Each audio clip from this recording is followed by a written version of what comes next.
Welcome to Peninsula Seniors Out and About. Today we're at the Western Museum of Flight in Torrance for one of their celebrity lectures. Let's go see what Cindy has for us today. Welcome, good morning. I am Cindy Maka, Director of the Western Museum of Flight here at Torrance Airport. Today we actually have two pilots for the presidents. Before our featured speaker comes forward, we have another guest. We have Carl Burhanen. He also flew 3 presidents. There's Carl. He was co-pilot with Gene for the last flight with President Nixon. And so I'm sure we'll hear from Carl as well. Now, in our lecture series, we are accustomed and privileged to having a lot of illustrious speakers, but today we have an illustrious person who was flying and transporting other illustrious people. So today we're going to hear his stories. Ladies and gentlemen, Gene Boyer.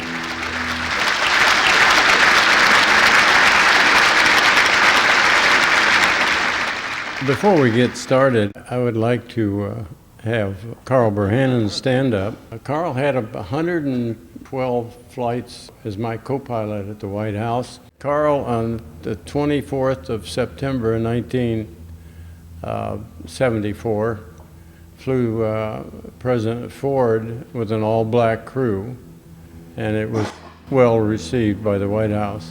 I have one other person that I'd like to have stand, Elena Castillo, and she works at Torrance Memorial Hospital.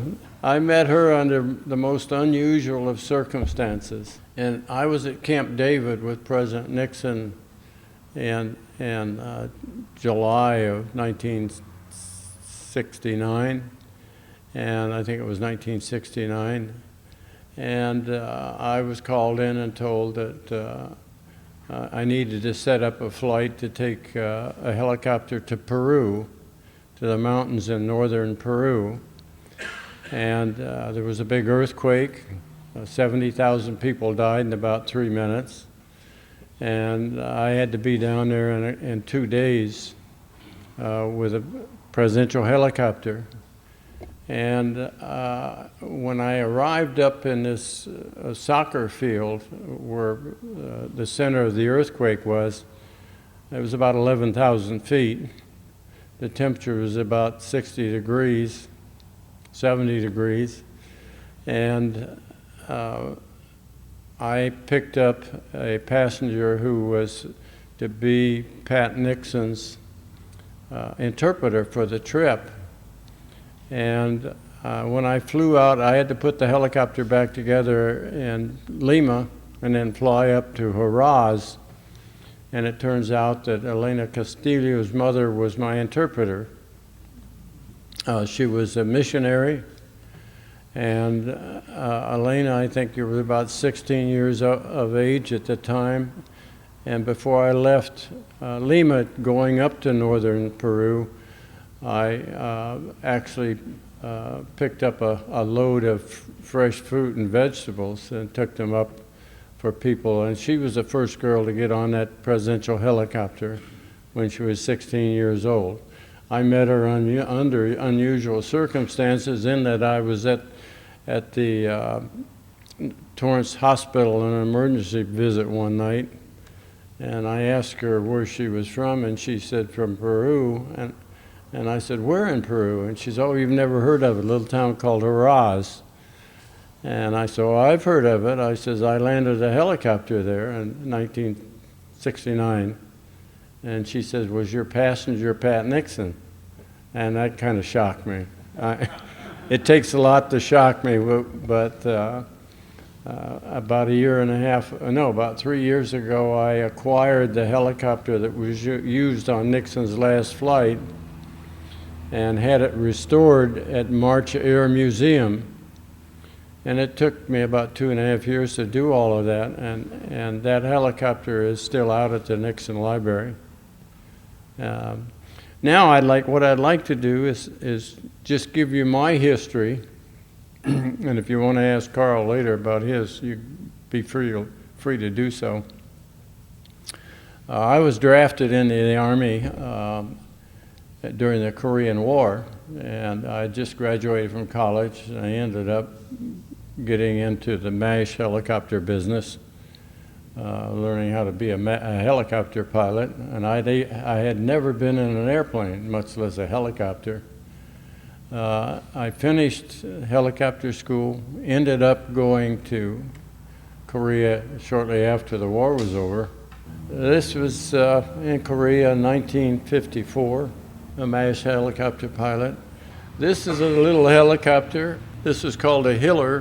When they first came into use in the early 1950s, they were called a killer because it killed more pilots than it trained. After serving my time for going through helicopter school, I ended up getting out of the service, flying for New York Airways, which was the first helicopter service, commercial helicopter service in the business. I then went from flying there to South America, to Venezuela, where I flew for Dutch Shell Oil Company for a couple of years. In 1958, the Army asked me to go back in on active duty. I did. Went to a couple of schools, ended up being assigned to the NATO flight detachment at Orly Airport in Paris, France, before Charles de Gaulle kicked us out. And during that period of time, I was assigned to take care of Dwight D. Eisenhower as an ex-president. He was there with Walter Cronkite, filming a TV documentary at Normandy called D-Day Plus 20. And I spent some 35 days with them while they did the filming.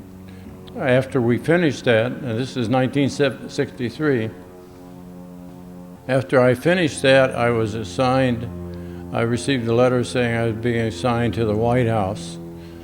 Kennedy was the president.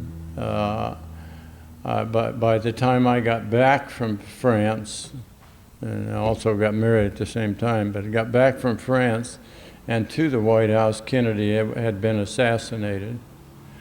Another little aside is that when Ike went out of office and he called Kennedy into the Oval Office on January 20th, and it turns out that Ike said, if I push this button on the side of the president's desk, a helicopter will be on the White House lawn in 5 minutes. I did that for 2 years, 48 hours on and 48 hours off. You had to be on the White House lawn from Anacostia, which is across the river from Washington National Airport. And I had to be on the lawn in 5 minutes, and then I had 30 minutes to get to a hard site. The purpose behind all of this, and the purpose behind originally the helicopters going to the White House, was to evacuate the president and selected members of his cabinet. I did that for, like say, 2 years. Lyndon Johnson was president. He spent about half his time in Texas. And finally, he ordered the Army unit to be moved to Texas to provide all the support for helicopters, not only in Texas, but overseas and everything outside of Washington, D.C. I was given a year off for good behavior by Lyndon and sent to Vietnam, where I promptly got shot down, my first flight.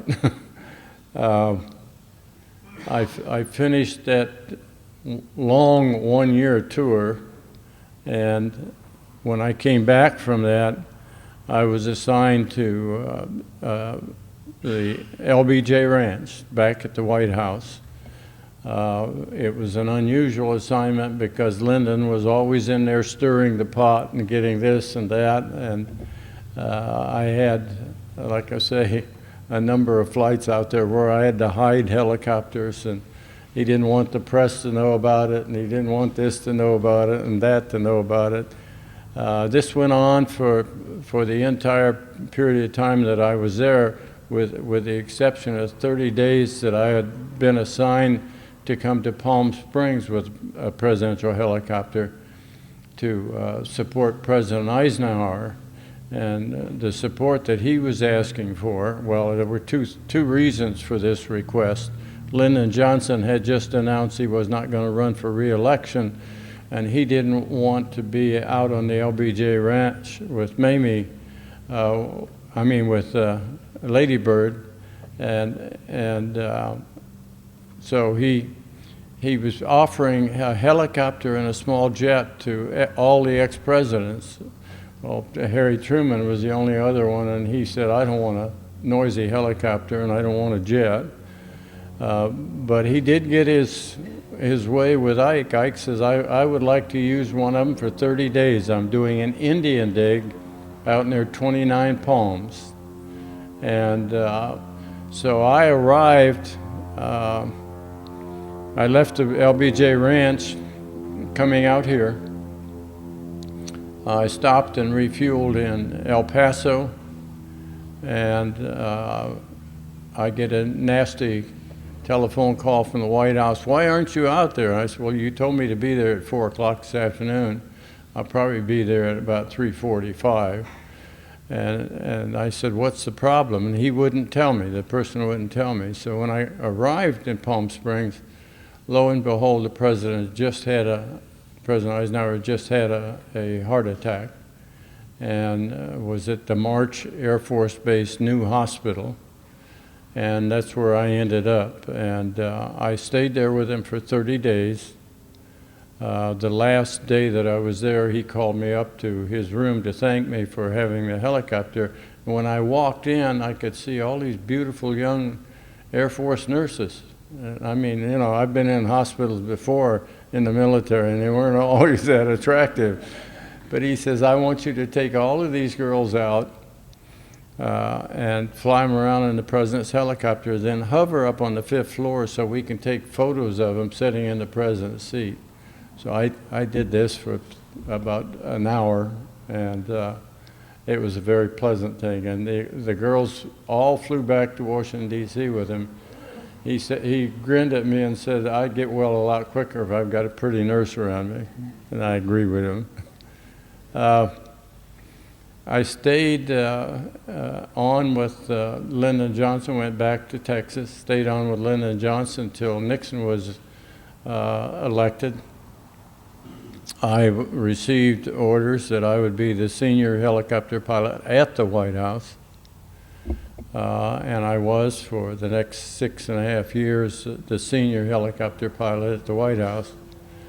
I had 571 flights with a president or foreign head of state on board. Some of them were interesting. A lot of them were interesting. They were all demanding. You're 24 hours a day, and it just keeps you going. I was responsible for everything outside of Washington, D.C. for 1 year, and all trips to, say, California, to San Clemente. I made the first trip to San Clemente. I made trips to, I flew the only mission with a president in a combat helicopter in a combat zone. That was President Nixon in Vietnam in July 1969. I also flew Pat Nixon in a combat helicopter in Vietnam. I'm going to backtrack a little bit. I went to Vietnam in June of 1966 and came back in July of '67. I commanded B Company of the 228, which was a Chinook. Many of you are familiar with a Chinook helicopter. I had 24 of them, and they were with the first Cav. That's me with a short haircut on the right. That's just north of Ankei. The guy on my right had also flown at the White House. And when I finished that tour again, I went back to the White House. That's a C-130. You can see part of it. It crashed right behind me at Ankei, and I went down and helped get the crew out. I didn't know it at the time. It was setting on an ammunition bunker, and it was loaded with ammunition. And it started going up about the time we got the last person out. Like I say, I was shot down once in a Chinook. It was a great helicopter for combat. My unit won a safety award, Army-wide award for not one accident while a year of combat. In Christmas of 1966, my boss, a colonel, came over and said, "Hey, I want to introduce somebody to you." He introduced John Steinbeck to me, and he says, "Mr. Steinbeck is your responsibility for the next week or so. You keep him out of trouble and you keep me out of trouble." And he wanted to fly on all of our missions. And so during that period of time, I flew him about 6 or 7 times. That's John Steinbeck with me. The last flight that I took with him, we went out and celebrated afterwards. I have some handoffs here that we will give out later. And that one of the stories in those handoffs is about my trips with John Steinbeck and what he had to say about Vietnam and helicopter pilots in general, who he thought were all nuts, which is probably partially true. For those of you who don't know, there were 2,208 helicopter pilots that died in Vietnam, an additional 3,000 mechanics. And two of those pilots had flown at the White House, Captain Dale Dwyer and a warrant officer by the name of Rhodes, Dusty Rhodes. Again, I went back with President Nixon in 1969 in July, shortly after he went into office. I flew him on 3 different flights and Pat Nixon on some flights. This is taking off from the White House, and if you see there's little red panels down there, those were 3/4-inch plywood, and you had to put your wheels on them when you come in to land. So when you came in to land on the White House, you'd slow down. We had some marks on some trees, and we would turn and face the trees over, and you would come in and land and put your wheels on it. I did that about 125 times, so I got pretty good at it. This is a night takeoff from the White House. It's a timed exposure, and that's the Washington Monument. And as you come into the White House, you generally either fly coming up the Potomac River and make a turn around the Washington Monument, lower your landing gear and slow up to about 45 knots and go across the fence and do the landing that I told you about. It's also at the White House. This was my first flight with the president on board, 1954, and that was Syngman Rhee, and I had the opportunity of flying the president of Korea. If you look at the convertible that's down there, you'll see Ike on one side and Vice President Nixon on the other side. These were the first helicopters that went into the White House. These were Sikorsky H-34s. Piston-driven. We had a total of 12 of those which were used in that evacuation mission that I discussed earlier. This is Charles de Gaulle with Ike, and that was in France. That's the Normandy Cemetery right above the beach at Normandy, and that is American property. This is in Hyannisport. This is a Sikorsky H-3. It became the staple of flying the president. This was an A model, and one of these is out at the Nixon Library, and that is the helicopter that I acquired, and that's the helicopter that Carl and I flew the president out on his last mission. The Kennedys used that helicopter quite extensively, and the helicopter that is out there still has its original interior on it, and it was the reason for that was that it was taken out of service during the latter part of Johnson's time in office, and it was it was Ford actually, and it was used to train Secret Service agents on working around helicopters, being around helicopters. The communications that were necessary to fly a president. This is out in San Clemente, and Lyndon Johnson's getting off of Army One, going to meet with the president. It was his birthday. He died shortly thereafter. LBJ Ranch, there are 2 house trailers down at the end of it, and that's where we did our standby work. That runway had no lights on it. They didn't even have an ADF. It was, everything we did out there was dangerous because we weren't allowed to spend any money, and we couldn't really take care of those helicopters, and the situation got so bad that 2 pilots died out there. They weren't military; they were there as part of Kellogg, Brown, and Root, flying around and taking care of Lyndon as he was going out of office. Those are the helicopters that were used out on the LBJ Ranch: 3 H-3s, 3 Hueys, and a Loach. And that Loach was one of the Hughes 500s. There's a very alert pilot, as you can see. That's me on the left, by the way. President, about 2 o'clock in the morning, the first trip into San Clemente. The last time I was down at San Clemente was part of the Frost-Nixon, and Carl Bohannon and I had a little thing to do with the Frost-Nixon movie. That's Apollo 12 liftoff. That's my face sticking out the window in the back and into the helicopter, and it was raining. And about 3 minutes after that photo was taken, Apollo 12 took off. Sitting in the helicopter, this is the one, actually the one that is out at the Nixon Library.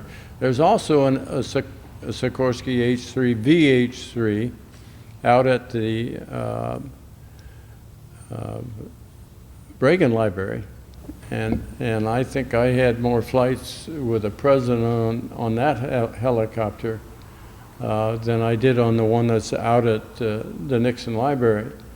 The unusual thing about the one out at the Reagan Library is that I was asked to come out and look at it and comment on it, and it needed quite a bit of work because they had failed to drain the hydraulic fluid and the rest of the stuff out of it, and so it deteriorated the interior of the helicopter.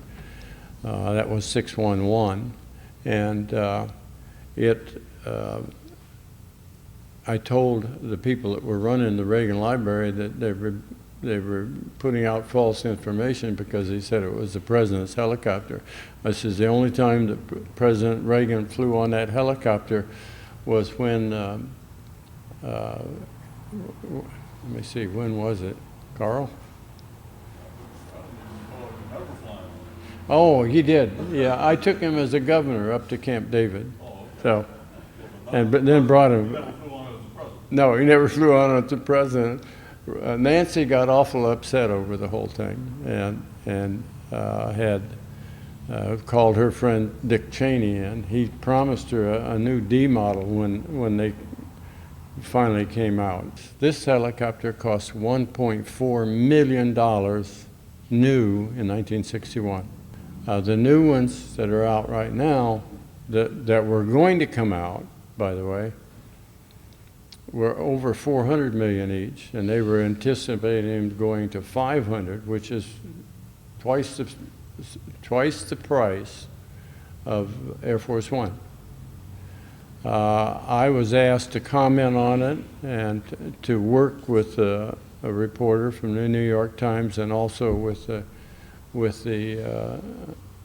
Washington Post, and was instrumental in getting that thrown out the window. Shortly after Nixon went into office, like about 5 days, I had helicopters in London, Bonn, and Rome. This was me landing the president in St. Peter's Square in Vatican City 5 days after he became president. And that was the first helicopter landing ever in St. Peter's Square. This was also on that same trip. This is Piazza Coronale, and that building right there behind the helicopter is the first Pope's palace. And about 6 days later, Carl and I were out in California looking at where we're going to land in San Clemente. This is Dromorland Castle in Ireland. I spent 3 days with Nixon all over Ireland, landing in many different places, and took them there for dinner. This is down at Key Biscayne, Florida. I'm sitting in a cockpit, and this is one of my pilots, and the president went over and talked to him. It surprised him. This photograph caused an awful lot of consternation and anger in Hillary Clinton. But that's me with Pat Nixon. And if you look at the pilot to my right, you'll see that he has a chest protector on. Those are Huey helicopters. Hillary came out with a comment partway through the election against Obama, and she said that she was the only first lady to ever fly in a combat situation. And the next day I get a call from the Washington Post and then also from the New York Times, and they said, "We have a photo of you with Pat Nixon. Where was that photo taken?" I says, "In Saigon." And so when that hit, there were 2 big articles that came out about coming out with bad information about being shot at and what have you. And they had photos of little children giving her flowers at the same time that she was supposedly being shot at. She dropped out of the race about a week later. I don't know if that had anything to do with it or not. This is at the Presidio of San Francisco, Crissy Field. In this photo, you can just barely see the tops of the Golden Gate Bridge. This is part of that flight that I took President Nixon on. He awarded 3 Distinguished Service Crosses, and I used about 60 helicopters in that flight because first of all, we had a lot of press. Number 2, we had a situation where you had to be extremely careful about what you did. I went in to Saigon ahead of the president. I had a mission with him in Manila, and also Carl was, at that time, you were over in Bangkok, correct? And Apollo 11 had just taken off and landed during that period of time, and we were involved in that. This one is a rather unusual mission. That's President Nixon pointing his finger, and right to his right is Leonid Brezhnev. I had a mission in Florida and was told to hurry up and get back, and this is in Key Biscayne, hurry up and get back to the White House. The president was going back, and we had a crew that, well, first of all, the whole presidential party and the people that came from Russia went out on the yacht Sequoia, which used to be right in downtown Washington. And when they came back, they got on a helicopter and flew to Camp David. Well, the weather was pretty bad. Had 16 helicopters in the flight. And when they got up to Camp David, those are in small mountains, I guess you could say. At any rate, they couldn't get into Camp David, and the pilot got a little nervous and landed in a soccer field near Thurmont, Maryland, without any security on the ground. Of course, the KGB and the Secret Service are going crazy. I was just landing at Fort Belvoir coming from Florida when I was ordered to get back in the helicopter and go to Camp David. I went up and picked him up. When we stayed at Camp David that night, the next day we're supposed to go back directly to the White House, and that was about a 35-minute flight in good weather, and the weather was just terrible. At any rate, at the last minute, Brezhnev says, I want to fly over the Eisenhower Farm. The Eisenhower Farm's in Gettysburg, Pennsylvania, and it's a beautiful place. Ike had died before all this occurred, and I was advised that Brezhnev wanted to fly over the farm. I said, well, we're not going to make it in 35 minutes. I need 45 minutes. I told the duty aide, who was the Army colonel standing in front of the helicopter, that I needed an extra 10 minutes. And I said, even then, the weather is so bad, we may not make it on time. And they were supposed to go in and sign the SALT treaty agreement right off the helicopter, go into the Oval Office. And so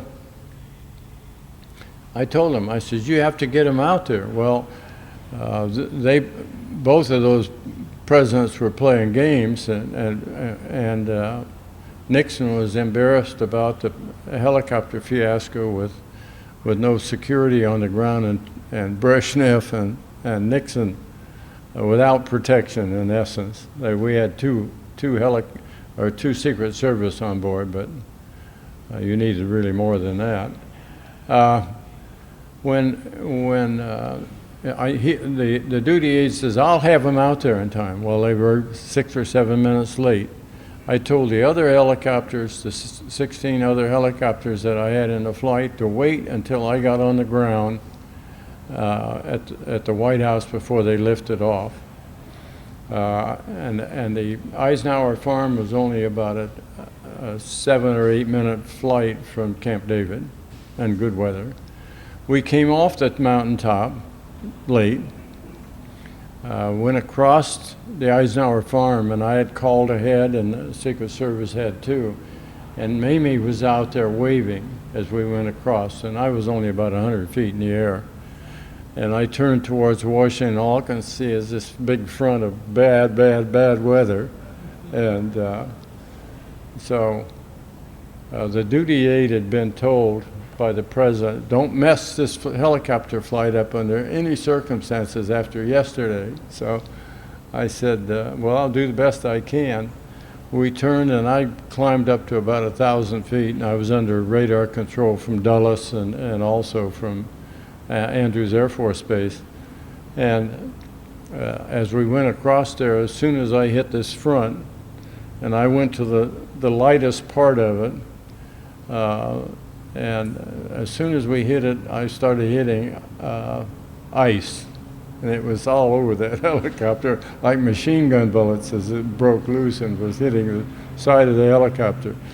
And I came around, we finally landed. I was only 2 minutes late.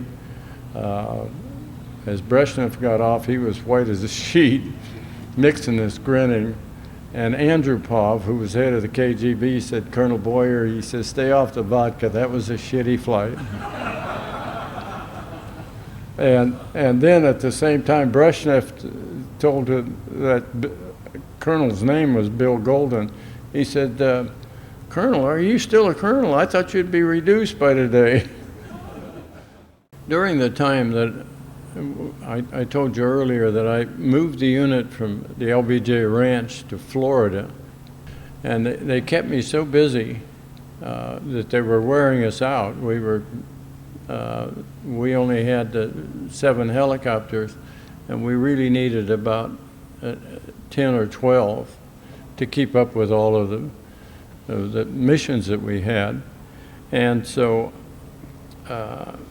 my boss was a general, Air Force General, Lieutenant General Hughes, and he told me, he says, you need to go get an Army general to be your backer. And so I did. I went to the Pentagon and went to the office of the Director of Army Aviation, and I walked in, and I had just come from the White House. I walked in and told this General Maddox that I got an appointment with him right away. He says, we didn't think we'd ever hear from you. You operate pretty independently. I said, well, you have to, if you really know it. And you have to go when they tell you to go and do what they tell you to do. And I said to him, I said, I'm looking for somebody to be my supporter here at the Pentagon. And he said, I'll be that.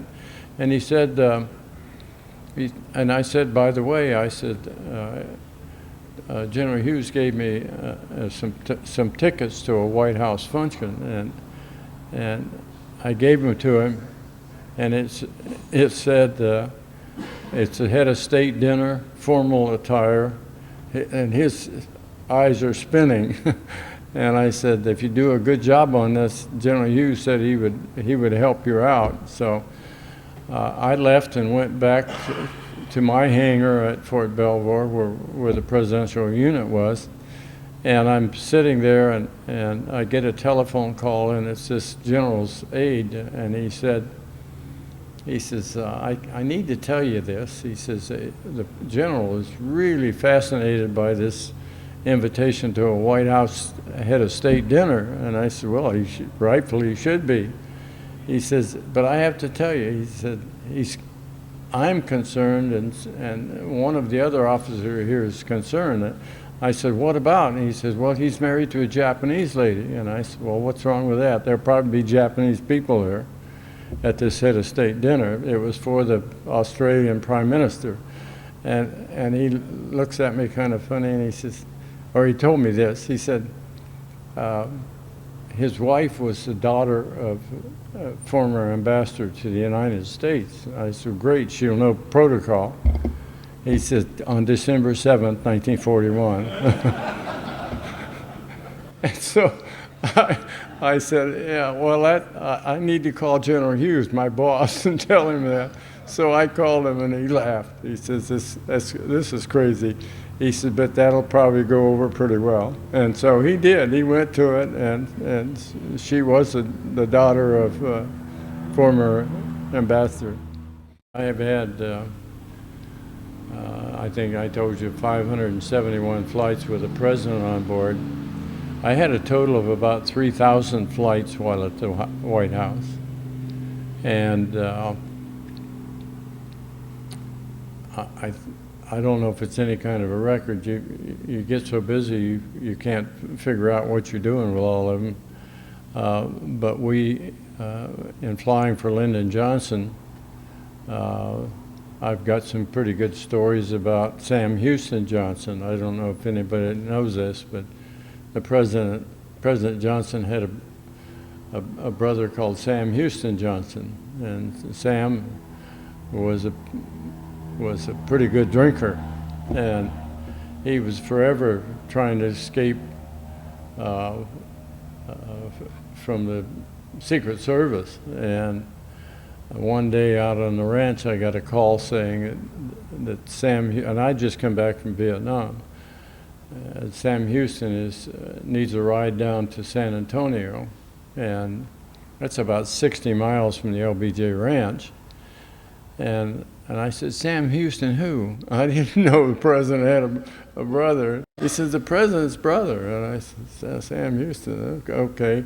So he shows up at the helicopter, gets on board. I start cranking it up, and I was told, shut it down, shut it down. And next thing I know, Sam Houston said, how come you're shutting it down? I said, well, the president's going to drive by, and he doesn't want the helicopter flapping around out there. And he says, oh, to hell with him, let's go, I got to get out of here. And I said, well, I can't do that. So we finally get him in the air. We get halfway to San Antonio, I get a call saying, do you have any Secret Service agents on board? And I said, no, just Sam Houston. And so he said, go slow until we can get a Secret Service agent down to San Antonio. So they didn't make it in time, so they checked into a hotel, and I told the pilot on it to stay with him until the Secret Service got there. And Sam Houston had a couple of drinks, and he said, hey, boy, I want you to go home and get your dress uniform on. We're going to a soiree up in Austin. Well, that's 100 miles. And the guy said, well, the Secret Service isn't here yet. And he said, well, you can go. You can go as my Secret Service And all he was doing was planning an escape, and he did. He got rid of all of it, and they found him about 7 days later. He had been in jail in Juarez, Mexico for about 7 days. That was Sam Houston Johnson. That's President Nguyen Van Thu at Camp Pendleton. I've had about 5 flights with him. He was the president of Vietnam, and he was there meeting with President Nixon over the state of the war in Vietnam. This is at the University of Kansas. It says to Colonel Boyer, these are the 3 Nixon dogs. It says, Colonel Boyer, thanks for bringing our mistress home safely. And as you can see, they autographed it on the box. And I got this in the mail. It had a White House envelope, and at any rate, it was pretty nice. Thank you. And they were talking about Peru, by the way. That's Chancellor Willy Brandt of West Germany down in Florida at Key Biscayne. That's the interior of that helicopter. President sitting in the first leady seat, and Prime Minister Heath is in the president's seat. That's Ron Ziegler in front of him, and that's Secretary of State Rogers talking to the president. And if you look over to the right, you'll see a little crew members sign. It's black. It says Colonel Boyer and I think Carl Berhanen on it. This is inside of the hangar at Andrews Air Force Base. It is the return from the first trip to China. And I was sitting in the helicopter over to the right of it after he got through giving a speech. There were about 12,000 people there for that. They towed me out after they got on board, and I took them back into the White House. June of 1974, about 3 months before the president went out of office, I received a mission, 5 helicopters to go to Egypt. One of them was to be staffed with doctors, operating table. The reason for it was that Nixon had phlebitis, a blood clot in his leg. Shouldn't have gone, but we had the capability of doing surgery on that helicopter. I went there 5 days or 6 days prior to the president's arrival, and put the helicopters back together, flew them, doing reconnaissance flights. I was assigned to work with Hosni Mubarak, a general in the Egyptian Air Force. Hosni Mubarak is now the president of Egypt.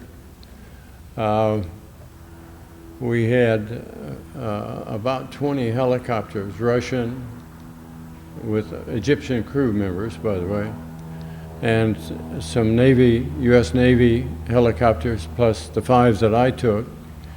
And we flew, I flew and followed the train going from Cairo to Alexandria on the Mediterranean.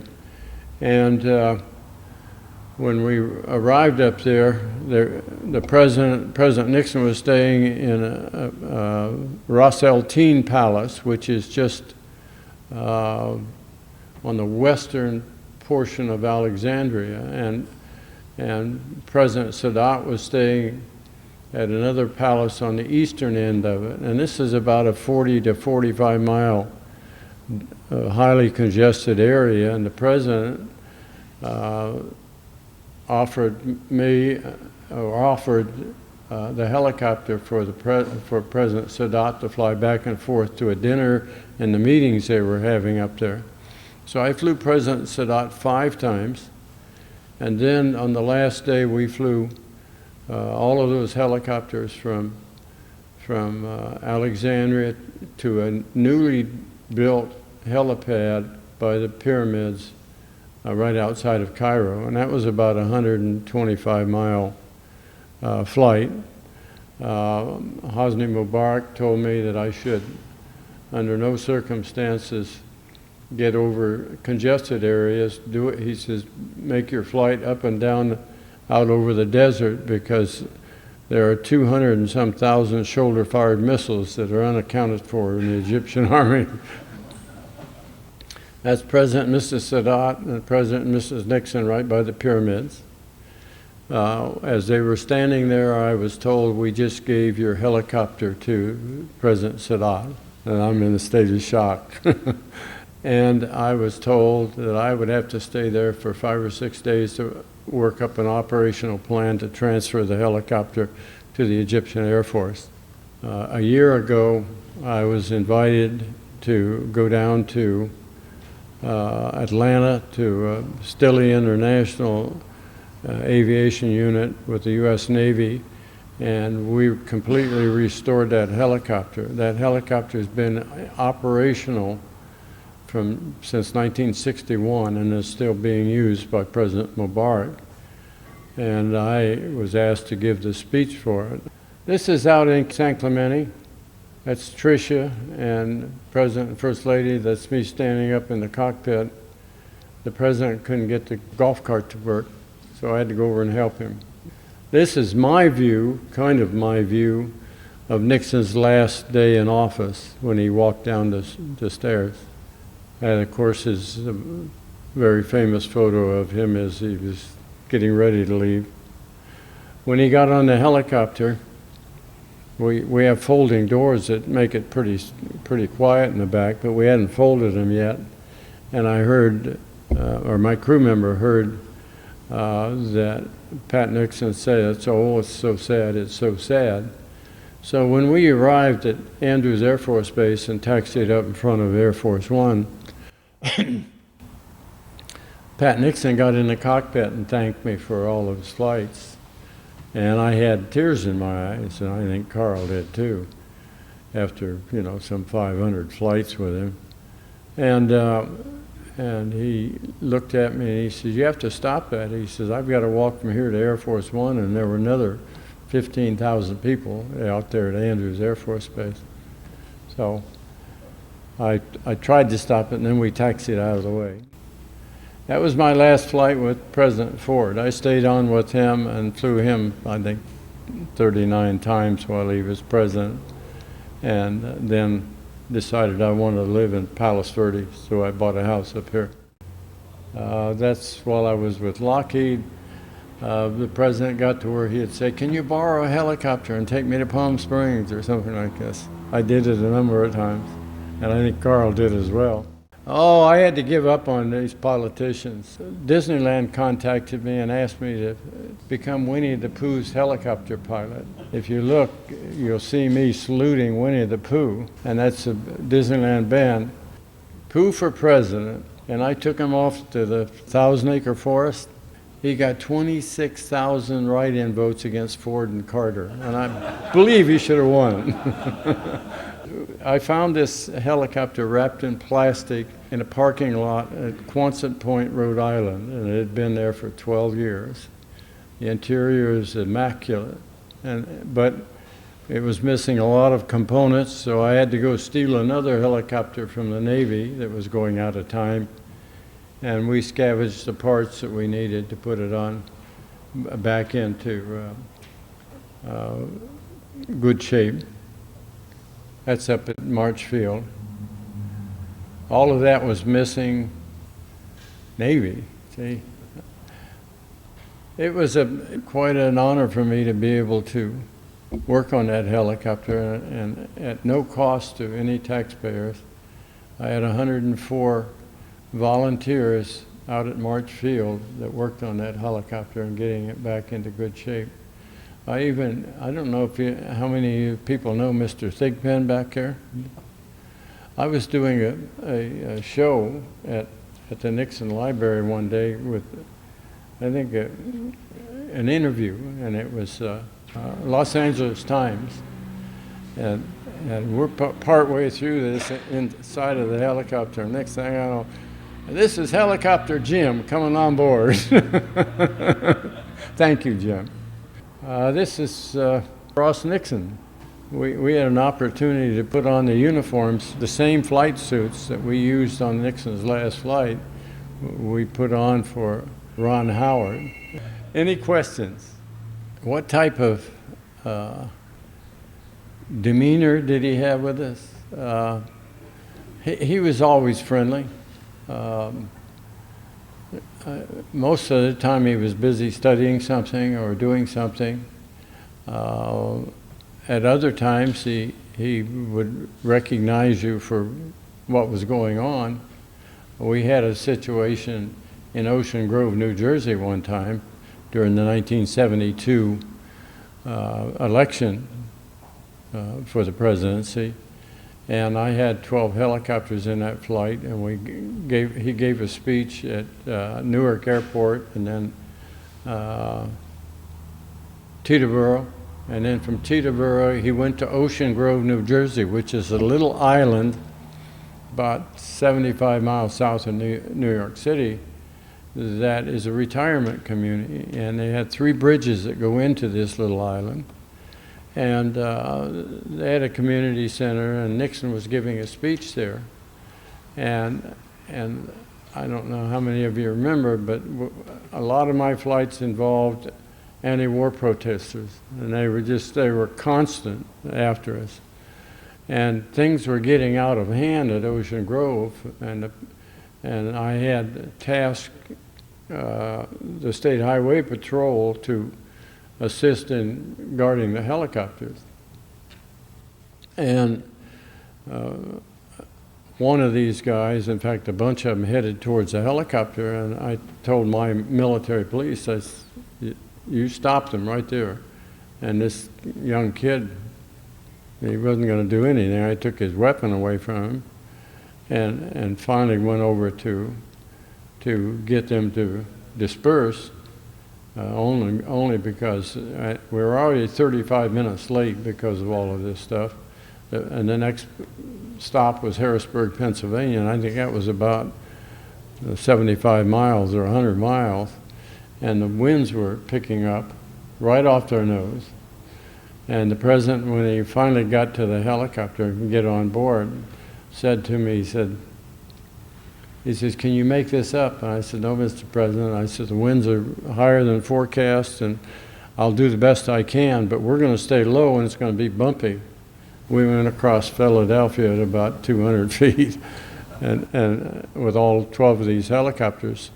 And you always take off first, but you always land last because you've got Secret Service and press on board, and they want to, especially the press, they want to be on the ground to film you in case you crash or something, you know.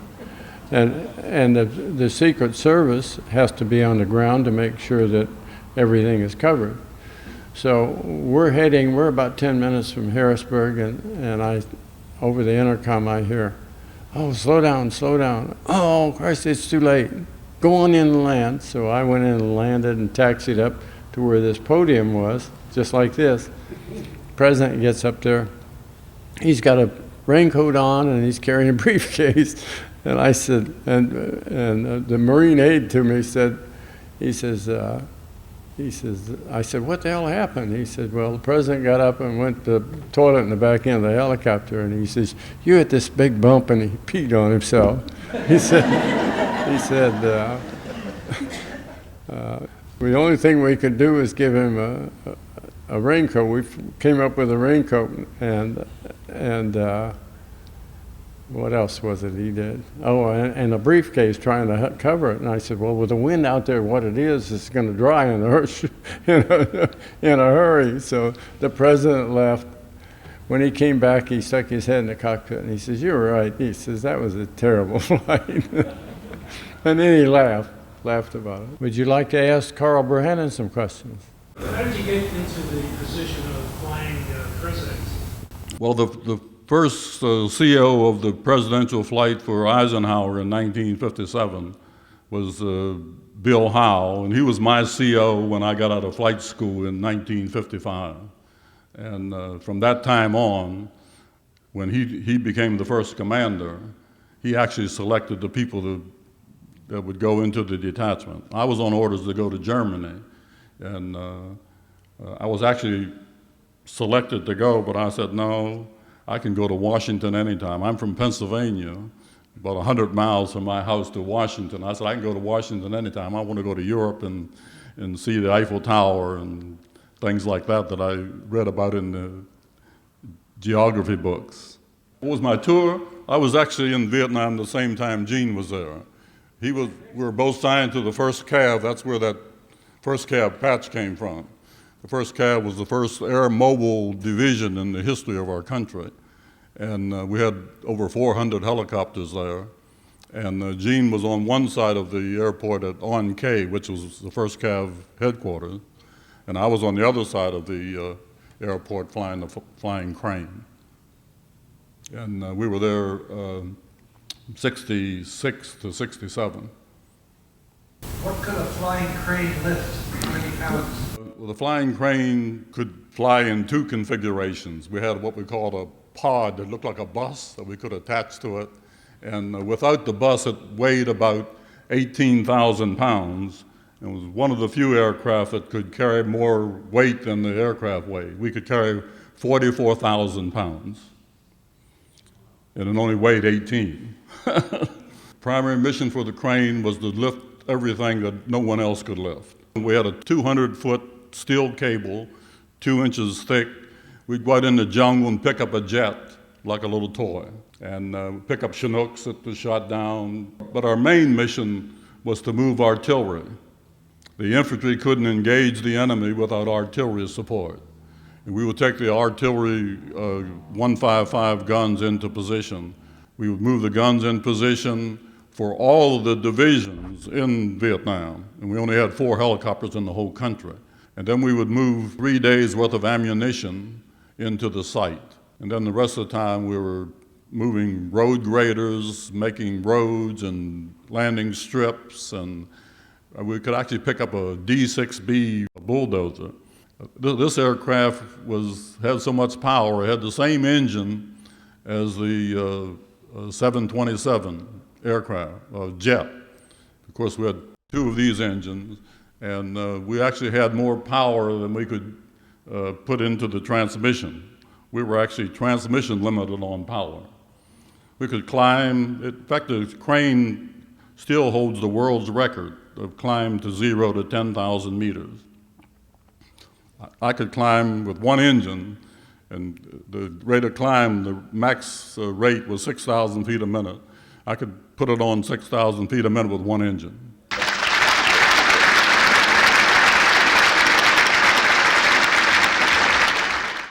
Thank you for watching Peninsula Seniors Out and About here at the Western Museum of Flight in Torrance. I'm Betty Wheaton. I'll see you next time.